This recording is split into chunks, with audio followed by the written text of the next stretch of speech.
So the French and Indian War is an interesting time in the history of colonial America, where people with a varying degree of ridiculous accents banded together with the natives to build a series of forts and smack each other around for about 7 years.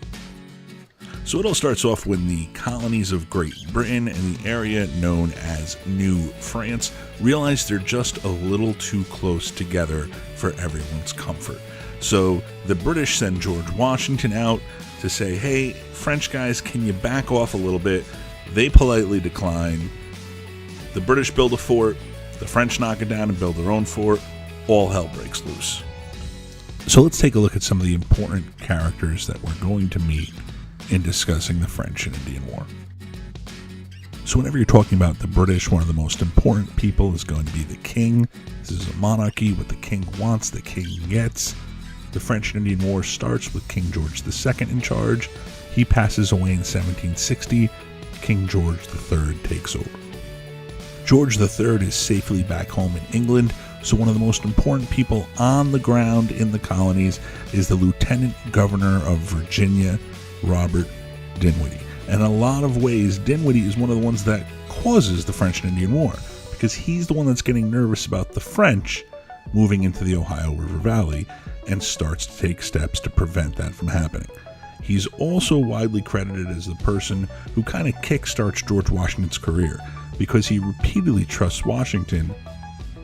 Another leader on the British side of things was General Edward Braddock. Braddock was the leader of the British military force.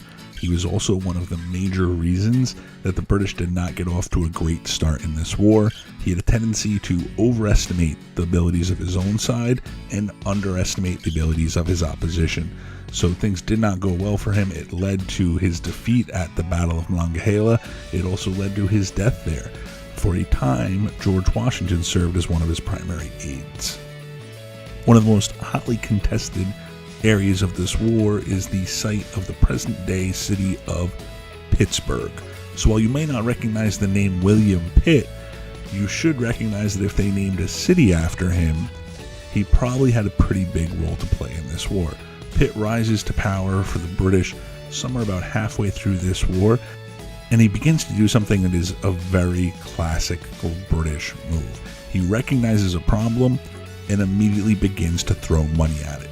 Pitt builds and builds and builds up the British militia until there is one British army member for every citizen of New France.